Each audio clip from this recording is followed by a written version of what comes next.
She told them I had stolen from his mother's bedroom on a Sunday afternoon in November, while the family was gathered downstairs for lunch and the house was full of the particular noise of people who have been together long enough that they do not need to perform enjoyment for each other.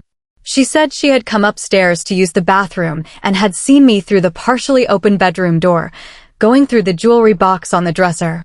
She described what I was wearing, a green dress, which was accurate.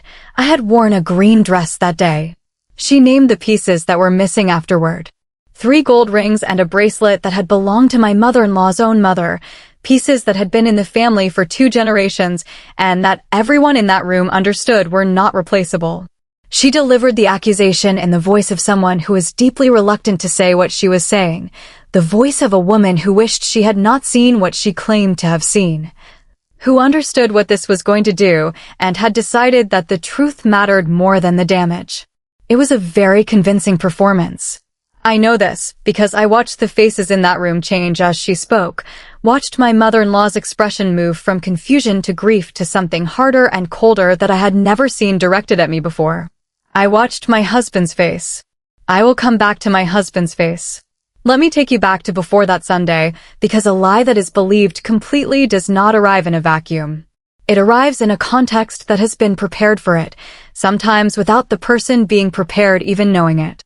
My name is Sadia Okonkwo, and I married into the Mensah family when I was 26 years old, a woman from a neighborhood on the south side of the city marrying a man whose family lived in a larger house in a better neighborhood and who had, in the quiet way of families that have worked hard for what they have, a particular pride in the distance between where they had started and where they were. My husband, Daniel, was the youngest of 3 children. His older brother Marcus lived out of state and visited twice a year. His sister Priscilla lived 10 minutes from the family home and visited, by my estimate, slightly more often than that. Priscilla was 31 when I married Daniel. She was unmarried, employed part-time at a business that was never quite clearly explained to me, and she occupied a particular position in the family that I understood only gradually and then all at once. The position of the person around whom the family organized itself, whose opinions shaped outcomes, whose comfort was the first consideration in any situation that required one. I had not understood this when I married Daniel. I had liked Priscilla at the beginning, or had liked the version of Priscilla she presented at the beginning, which was warm and welcoming in the particular way of someone who is deciding how much of a threat you are and has not yet made up her mind. She had taken me shopping twice in the first year of my marriage. She had texted me about small things, recipes, television shows, things that created the texture of a friendship without requiring its substance. I had taken all of it at face value because I was 26 and newly married and I wanted to belong in this family, and belonging seemed close enough to touch. The first sign that something was wrong, which I recognized as a sign only in retrospect, was the conversation Daniel mentioned in passing about 6 months after the wedding. That Priscilla had expressed concern to their mother about whether I was managing the household budget properly, whether I was being careful enough with money. Daniel mentioned it lightly, as something Priscilla had said out of care, and I had nodded and said something about how I appreciated the concern and let it go. The second sign was a year later, when an expensive gift I had given my mother-in-law for her birthday was mentioned to me afterward by Daniel as something Priscilla had told her was purchased with a credit card I had opened in Daniel's name without telling him. That was not true. I had purchased it with my own money, from an account that was mine, and I told Daniel so, and he believed me, or said he did, and the conversation ended, and I let it go again. I let a great many things go in those first 2 years. I was still learning the family's particular grammar, still operating with the generosity of interpretation that new members of a family extend because they believe they are still becoming part of something and do not yet understand they may already be being pushed out of it. By the 3rd year, I had stopped letting go as easily. Not because I had become less generous, but because the accumulation of small incidents had begun to form a pattern I could not unsee once I had seen it. The invitations that came one day too late for me to attend family events. The photographs from those events in which Daniel was always present and I was always absent, not because I had not been invited, but because I had been invited at a time that made attendance impossible. The comments Priscilla made to Daniel's mother that Daniel would sometimes mention and sometimes not. Comments that were never directly attacking, but that consistently positioned me as slightly insufficient in ways that were hard to name specifically and hard to dispute because they were never specific enough. I had tried once to raise it with Daniel, in the careful, specific way of someone who has thought carefully about how to say something true without sounding like she is attacking someone who is loved. He had listened. He had said he would talk to Priscilla. Whether he had, I never knew, because nothing changed. The Sunday in November was my 3rd wedding anniversary. We had planned to go to dinner that evening, just the 2 of us, and the family lunch was a midday gathering that I understood was not optional. I wore the green dress. I helped my mother-in-law arrange food on the table. I sat at lunch and talked to Marcus, who was visiting from out of state, about his children and his work and the city where he lived. I ate. I said nothing remarkable and did nothing remarkable.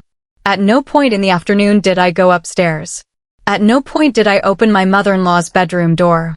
I had not been in my mother-in-law's bedroom in the 3 years I had been married to her son, not because it was forbidden, but because it had never been necessary.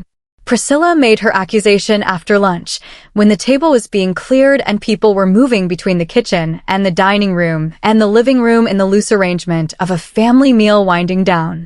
She did not shout it, she delivered it quietly, in the voice I have already described, and the quiet of it was part of what made it credible.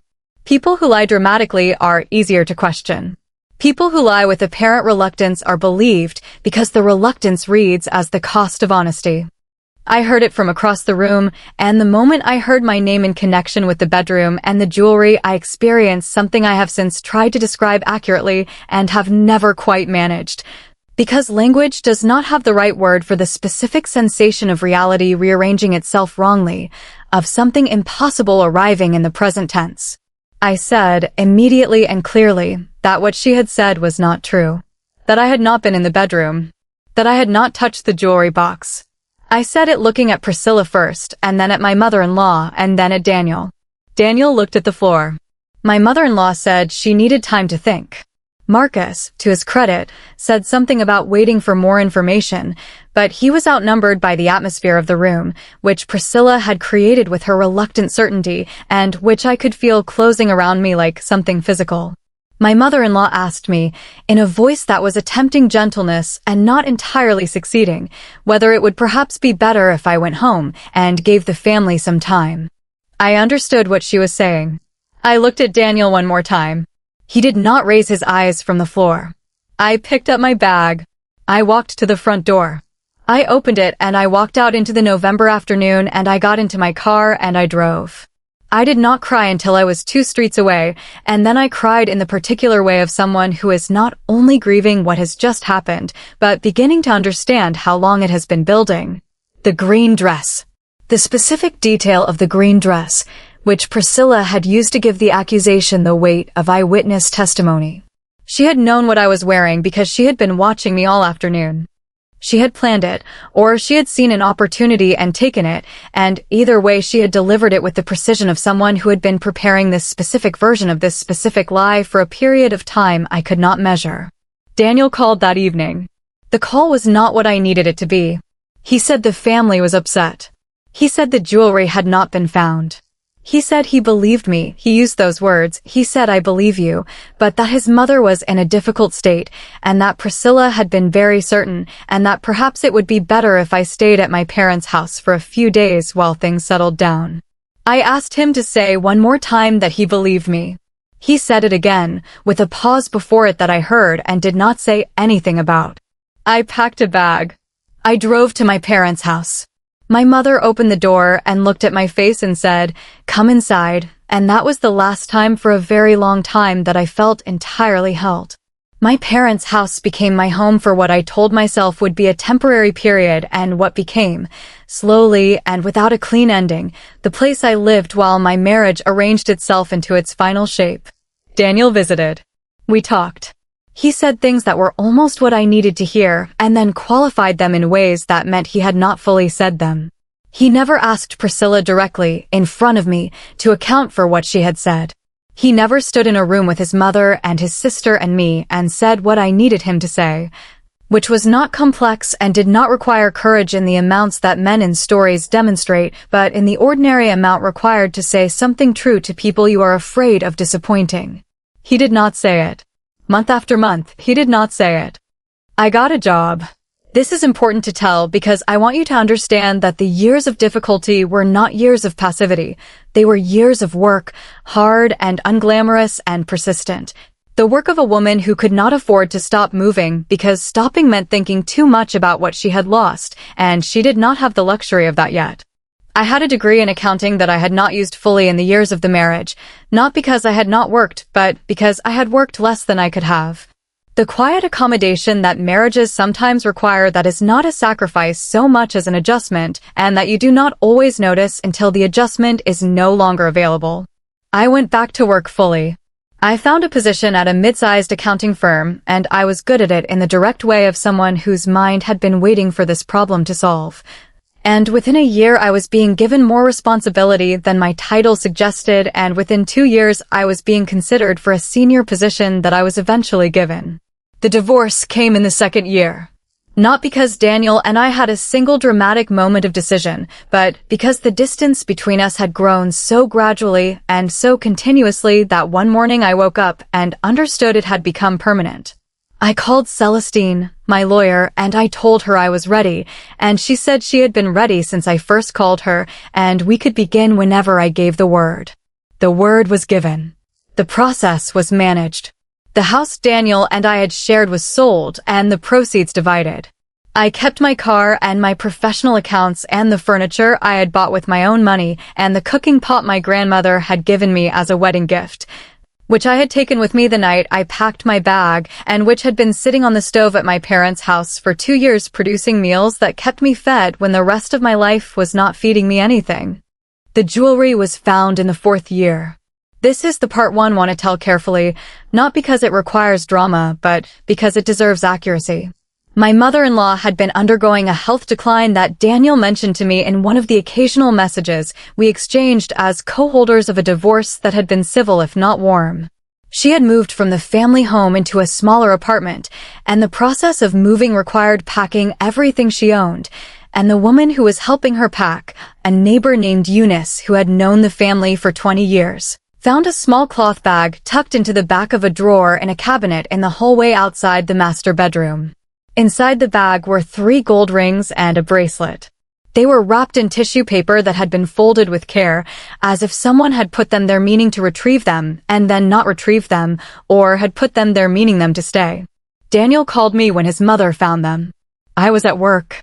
I took the call in the hallway outside my office, and I stood with my back to the wall, and I listened to him tell me what had been found and where, and I did not say anything for a long time after he finished. He said he was sorry. He said he should have believed me completely and without qualification from the beginning, and that he had not, and that he understood this was insufficient to address what that had cost me, and that he was sorry. I told him I accepted the apology. I told him acceptance was not the same as absolution. I told him the person who owed me the most was not him, and that I did not expect to hear from her. And that was all right, because I had stopped needing to hear from her somewhere in the 3rd year when I had understood that what she had done and what it had cost me were going to remain exactly as large as they were regardless of what she said afterward. I said goodbye to Daniel. I went back into my office. I sat at my desk for a few minutes without doing anything. Then I opened the quarterly report I had been working on and I finished it. The cloth bag was found in November of the 4th year, for years to the month after the Sunday lunch, and the family that had stood in that room and believed Priscilla had to do the particular work of understanding what believing her had meant. My mother-in-law called me. I did not answer, but she left a message that was 4 minutes long and that I listened to once and then put away. She said she was sorry. She said she had failed me. She said she did not know how to ask for forgiveness, but that she was asking. I did not respond to the message. Not because I was punishing her, I had no interest in punishment, but because I did not yet know what I wanted to say, and I have always believed that saying something before you know what you mean is the same as saying nothing except louder. Priscilla's life in those same 4 years had arranged itself in the way that lives arrange themselves when they are built on things that are not solid. The business she was involved in, which had never been clearly explained to me, collapsed in the second year of my absence from the family in a way that involved money owed to people who were owed it and a public record of the owing that did not help the next venture or the one after it. The relationships she had maintained on the strength of her position as the family's central figure had, with the information the found jewelry provided, rearranged themselves around a person who was understood differently now than she had been before. I did not observe this directly. I knew it from Daniel's messages and from occasional pieces of information that reached me through the peripheral network of people who knew both of us and who had, in those 4 years, quietly come to their own conclusions about what had happened in that room. She called me once. I did not answer. She sent a message that was 2 lines long and that I read once. It said she had made a mistake and that she was sorry. I did not respond to the message. Not because the apology meant nothing, it meant something, in the way that all honest statements mean something, even ones that arrive very late. I did not respond because I understood that what she was seeking from a response was not what I was in a position to give, and that my silence was not cruelty but honesty. What I would have said, if I had responded, was this: I do not wish you harm. I also cannot give you the relief of my forgiveness as a thing you can carry away and use to feel better about what you did. The harm you caused me was real. The years between that Sunday and this one were real. The marriage that did not survive them was real. I rebuilt what you tried to destroy, and what I built is mine and it is good, and I did not need you to be destroyed for that to be true. I am 34 years old. I have a job I worked my way up to and a small apartment I chose for myself and a cooking pot from my grandmother that sits on my stove and that I use regularly. I have my mother and my father and the particular solidity of people who opened a door and said come inside without needing to know how long I would be there. I have colleagues who respect my work and a professional reputation I built from the beginning again without anyone's help. And a life that is quieter than the one I had imagined when I was 26 and newly married and still believing that belonging in a family was something that happened to you rather than something you had to be allowed. The jewelry is back in the family. My mother-in-law's mother's bracelet is where it belongs. The 3 gold rings are where they belong. They had been in a cloth bag in a cabinet drawer for 4 years, put there by hands I cannot prove and will not name here because the proving is done and the naming would be smaller than the truth, and the truth is this. An innocent woman was accused of taking something that was never missing. What was actually taken was 4 years of her life, a marriage she had built with care, and the trust she had extended to people who used it against her. None of that has been returned and none of it can be.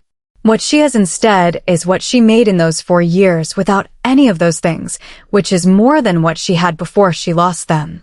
Which is the kind of math that does not balance easily and that she has stopped trying to make balance because some things are not about balance. They told a lie about me in a room full of people and the room believed the lie. What they did not understand, and what I have spent 4 years discovering, is that a lie believed by a room full of people is still a lie, and that the truth does not require an audience to remain the truth. It waits. It has no investment in being found quickly. It simply continues to be itself while the lie does what lies do, which is gradually accumulate the weight of its own falseness until the structure it was built to support can no longer hold it up. The bracelet was found in a cloth bag in a drawer. The truth was there the whole time. It waited 4 years, and then it announced itself in the ordinary way of things that were never actually hidden. And the woman who had been accused of taking it was 30 miles away in an office building with her name on her door, finishing a quarterly report, living a life that had been built from the rubble of what the lie had destroyed. That life is still standing. The lie is not.